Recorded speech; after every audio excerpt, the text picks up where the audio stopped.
Hello, this is DK. I'm really sorry I haven't been able to get any videos up lately. Life's been super busy. But this piece is sort of a marker review. I found this set of 5 markers for about $10 at Michael's, and since I'd never tried alcohol-based markers before, I thought I'd give it a go. These are by Art Alternatives, and they have a bullet nib and a brush nib, and they say #coloring. Unfortunately, these only come in 25 colors and a blender, and like 5 of those colors are shades of gray. But I guess that makes it so that you can get a lot more darker colors if you need to. And but I really enjoyed working with them a lot, and they've inspired to get me a set of Copic chow markers, so I think that they're a really good option for someone that doesn't know yet if they like alcohol-based markers or not. I do really enjoy that they have the labels of the colors on the caps, like really big and bold, and I know that that's something that Copic sketch markers have that Copic chow markers do not, so I thought it was interesting that these really cheap markers do have that. This specific set that I'm using is called Nature Set, and I use the brush nib exclusively. I'm not fond of bullet or chisel nibs at all. Okay, into the artwork itself. I chose the subject based on the colors that I had, and I wound up with the idea of this cute Dryad girl. I drew her with a 0.5 and a 0.5 and a 0.3 micron pens on Bristol Board.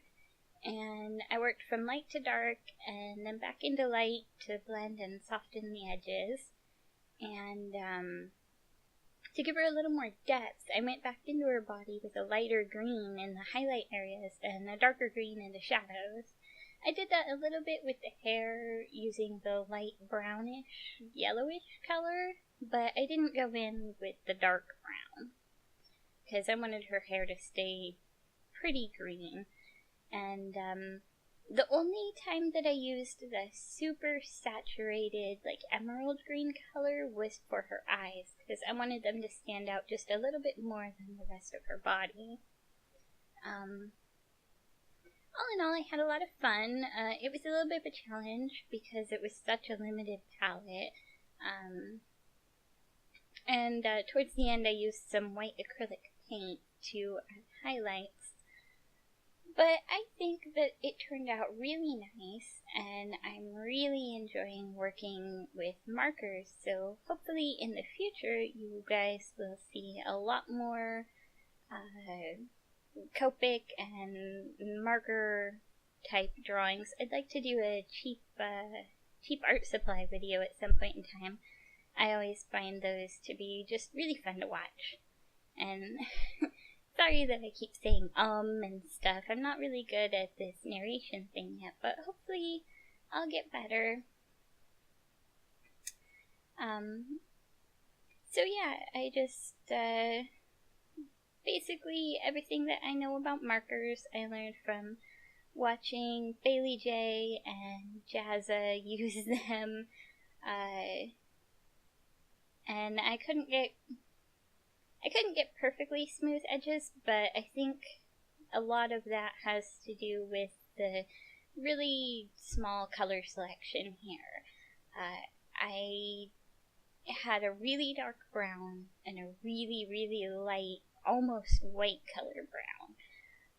But I did the best I could, and I think using the greens helped to flesh it out a little more because her body did look a little bit flat. Even though I tried my best to add shading, I basically just kept going over it with the dark brown in spots to make it look like it had a really bright light effect. But I'm still really happy, and I do plan on adding some sort of background color to this image eventually. I'm thinking a pale blue, like a sky color, once I get my chows in the mail. And I really hope that you guys enjoyed watching this. It was super fun to do. Here I am putting all the green highlights in and stuff, and you'll see me pull out the white acrylic paint in a moment. And yeah, I will put out another video hopefully really soon. And happy holidays to everybody that's watching this. I've got my garlands out and my Christmas candle there. And yeah, I hope you enjoyed this. I'll see you next time.